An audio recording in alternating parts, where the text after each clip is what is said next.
So of course, it all starts with a grind. But if you're not sifting your flour too, you're missing a vitally important step and your finished pre-rolls may suffer because of it. A consistent particle size is key to producing high-quality pre-rolls. By controlling the size of particles through grinding and narrowing particle size distribution through sifting, you can create a free-flowing grind, allowing you to pack pre-rolls consistently from crutch to tip. That creates a better smoking experience with less chance of canoeing.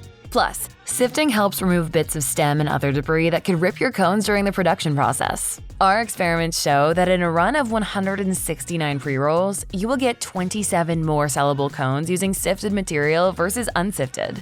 We offer 3 different sifters, so you can find the right machine for your business. The industrial sifter with a 16-inch diameter screen and caster so it can be easily moved around your facility, as well as 2 tabletop models, the 16-inch commercial sifter and the 13.75-inch Quick Sift Mini.